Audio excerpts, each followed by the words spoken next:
Then, almost exactly a week after the mystery of the murdered plant pot, came the day of the deathly worm tray.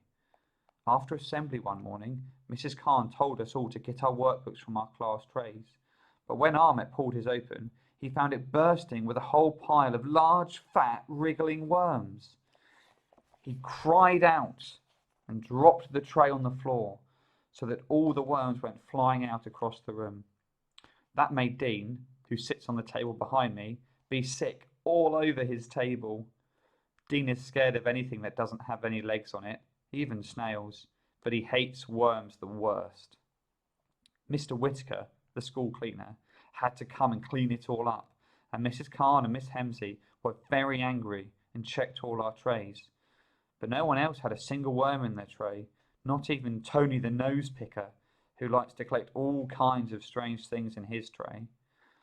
Mrs. Khan told the person who had done it to put their hands up again, and this time she looked at Brendan the bully as if she wasn't really speaking to any of us and only to him. But again, nobody put their hand up, so Mrs. Khan shook her head and said she was going to make sure that whoever it was would be caught soon, and not punished not just by her, but by Mrs. Sanders too. And then, after that, came the worst trick of all, the one that everyone in the school later called the Great Baked Beans Bag Trap.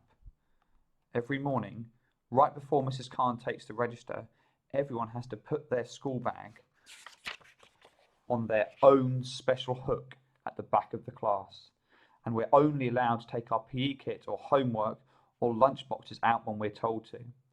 Everyone knows whose bag is where because everyone's hook has their name on top.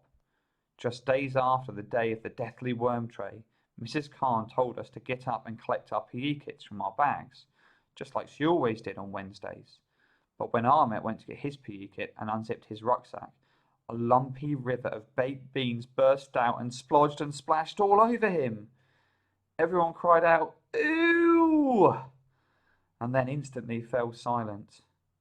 Mrs. Khan was so angry when no one put their hand up again that she cancelled PE, and Mrs. Sanders came and told the whole class off.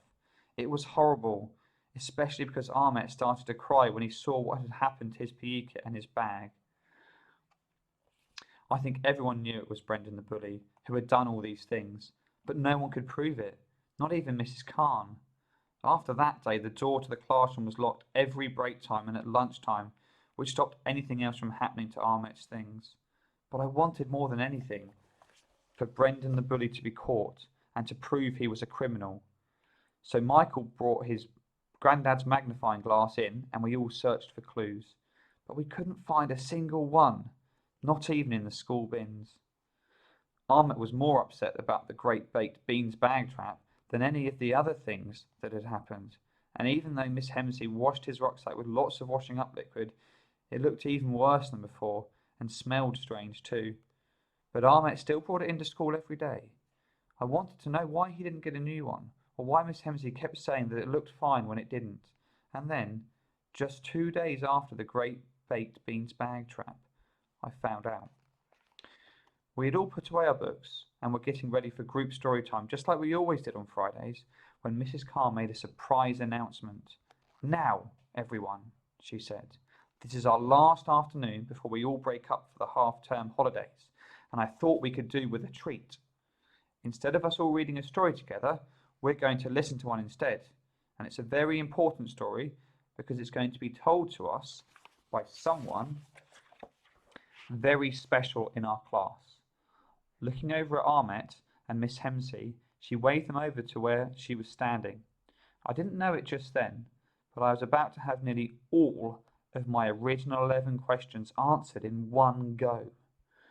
We all turned around to watch as Miss Hemsey picked up a large pile of papers from the table and followed Ahmet to the front of the class.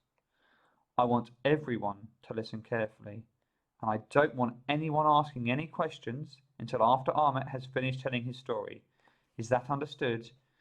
"Yes, Mrs. Khan," shouted the class. "Good." And leaning against her desk, Mrs. Khan smiled and said, "Ahmet?" Everyone shuffled in their chairs and sat up straight, waiting for Ahmet to speak.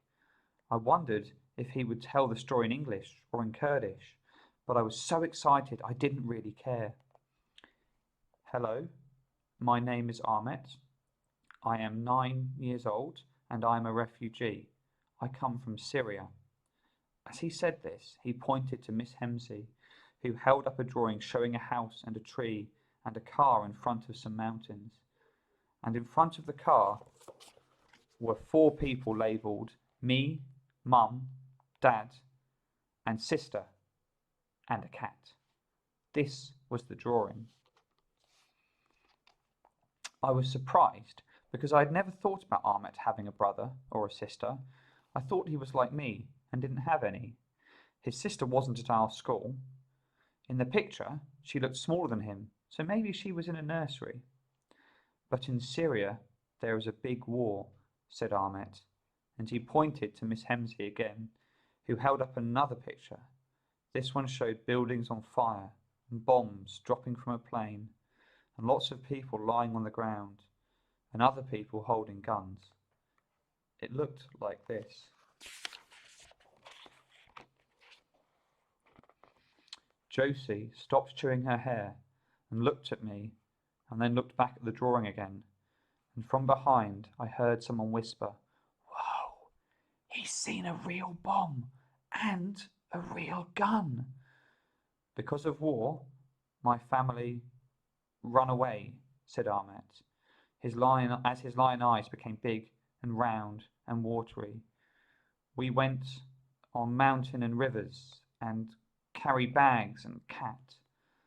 This time, Miss Hemsey held up a picture showing a family crossing mountains and rivers, and in the sky, birds that were crying. In the picture, Ahmet had drawn himself carrying a red rucksack with a black stripe on it, just like the one he had now. That was when I knew why he loved it so much, and why he cried when it had been filled with Brendan the Bully's horrible baked beans.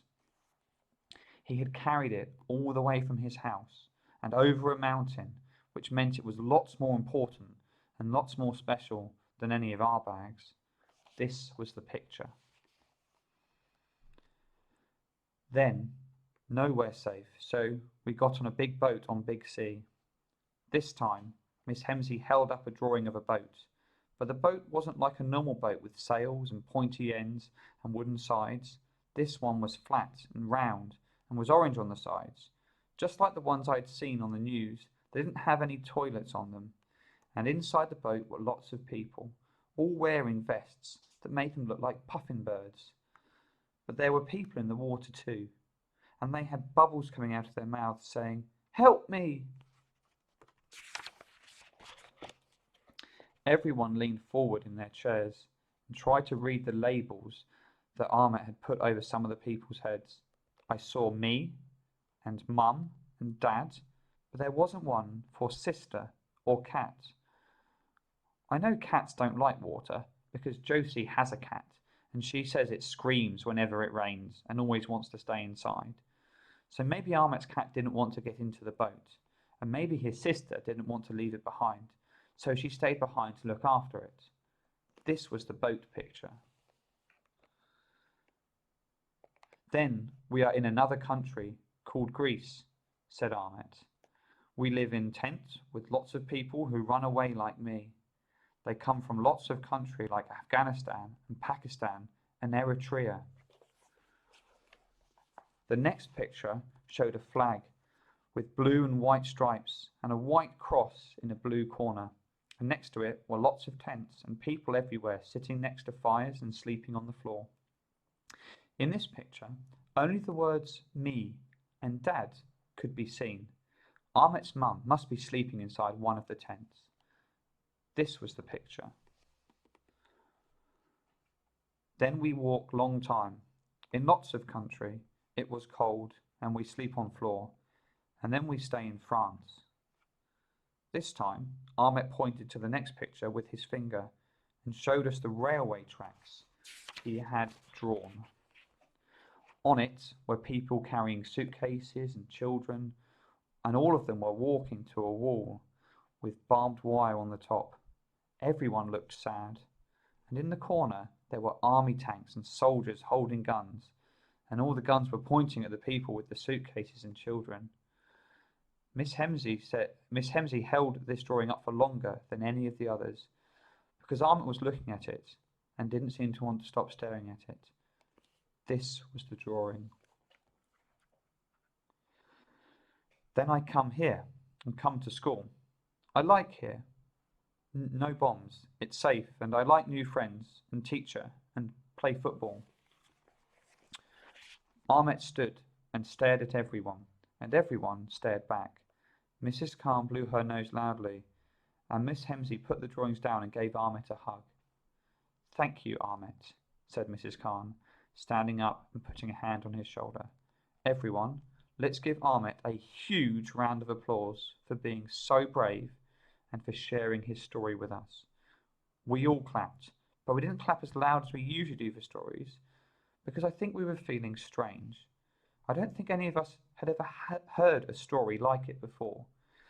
And as sad and as scary as it was even sadder and scarier because it wasn't just a made-up story from one of our reading books. It was all real. Ahmet had survived everything his pictures had shown us and was here, with us. Knowing that made me feel sorry and proud and scared for him all at once. But most of all, it made me want to tell him he was definitely the bravest person I knew. Now, as you have seen, Ahmet's story is very special, and I'm sure you have lots of questions you want to ask him, said Mrs. Khan. Everyone's hands immediately shot up into the air, but I think mine was first. That's wonderful, smiled Mrs. Khan, as she signalled at us to put our hands back down. But as Ahmet is still learning his English words, we're only going to ask him 3 questions. I want you all to write down just one question for him on a piece of paper. Mrs. Khan walked around and gave us each a thin slip of blank paper. And when you're done, Miss Hemsey is going to pick out 3 questions we can ask him. You have a few minutes to think of your question and to write it out in your very best handwriting. Try to get all your spellings right, and remember, just 1 question each. The entire class fell quiet as everyone grabbed their pencils, put their heads down, and wrote out their questions. I had lots of questions that I wanted to ask, but I picked the one that was most new and wrote that one out. After a few minutes, Mrs. Khan said our time was up, and Miss Hemsey collected all the bits of paper. Everyone began to whisper to one another as Mrs. Khan and Miss Hemsey looked through our questions and either shook their heads or nodded. What did you ask? Whispered Tom, turning around. I asked why he didn't stay in Greece, because the weather's warmer there and they have more seaside places, whispered back Josie. Oh, I asked how fast he had to run to get away from the bombs, whispered Tom. Michael, what did you ask? Whispered Josie, leaning forward and poking Mike on the shoulder. I asked if it was scary to be in the boat and if he was on it at night time, said Michael. That's 2 questions, whispered Josie, shaking her head. Then she looked at me. What did you ask? I asked what happened to his cat and what his sister's name is, I answered. Oh, said Tom, but that's 2 questions as well. Right, everyone, said Mrs. Khan, clapping her hands so that we all stopped whispering and looked to the front of the class. We have some excellent questions here, but we've chosen 3. I'm going to say them in English, and then Miss Hemsey is going to translate both the question and answer for us. Right. The first question is, what did your mum and dad do in Syria? Miss Hemsey spoke to Ahmet in Kurdish, and he said something back. Miss Hemsey nodded, and then, looking at us, said, Ahmet's father was a teacher, and his mother wrote for a newspaper. Everyone in the class nodded. We waited for Mrs. Khan to read out the next question. I crossed my fingers extra tight in the hopes that it would be mine. The next question is, what did you like doing most before the war happened? We waited for Miss Hemsey to tell Ahmet what the question was and then reply. He liked to play football with his friends, answered Miss Hemsey, and going to the park with his grandfather and eating kibbeh. She smiled at Ahmet before any of us could ask what a kibbeh was, and explained, a kibbeh is a very special snack, which is filled with minced meat in the middle and is covered with lots of delicious spices. It's very famous in Syria, and it looks like... Miss Hemsey went over to the blackboard and quickly drew a shape. It looked like a small American football. Is that the right shape, Ahmet? She asked. Ahmet nodded. We all looked at each other and tried to imagine what an American football with minced meat in the middle might taste like. As Mrs. Khan held up the last slip of paper, I decided to cross both my toes and fingers, but it didn't work, because then she said, and the last question is, do you still sleep in a tent, or do you sleep in a house now? When Ahmet heard this question from Miss Hemsey, he shook his head and said something. No, he sleeps in a house now, said Mrs. Hemsey, and he is happy because there is a toilet in it and hot water and food. As we all nodded to each other, Mrs. Khan put her arm around Ahmet and said, let's give Ahmet another round of applause, shall we? This time, nearly everyone clapped much louder than before, and Michael even cried out, woo! As Ahmet and Miss Hemsey went and sat back down. But I could see Brendan the bully mouthing, boo, and making a face as if something smelled, and Liam giving a double thumbs down. I looked back at Mrs. Khan and Miss Hemsey, hoping they had seen, but they were busy looking at Ahmet. Right. Now, everyone, before we leave today, I want you all to listen to me very carefully. Mrs. Khan clapped her hands once and waited for everyone to settle back down. As I said, you all had some fantastic questions for Ahmet, and I'm very proud of you thinking up such interesting and thoughtful ones too. But, and here she looked at us with her eyebrows raised, which meant she was being extra serious and would be extra angry if we didn't listen to her. I'm sure I don't have to tell you that running away from a war and leaving your home is a very hard thing to do, and it's especially hard when you have to try and put all the missing pieces of your life back together again in a place that's new and strange to you. Then Mrs. Khan quickly glanced at me and Josie and Michael and Tom and said, I know that some of you miss Ahmet, and he's not allowed to go out and play, and I know you all have lots of questions for him, but it's very important that he talks to people who know what he's been through and who can help him feel better. And it's even more important that they can ask him the kinds of questions you all want to ask him in a safe and secluded place first, before he's ready to speak to other people more. Okay? Josie looked over at me, and I looked over at her, and Tom and Michael looked over their shoulders at us. So that was what seclusion was for.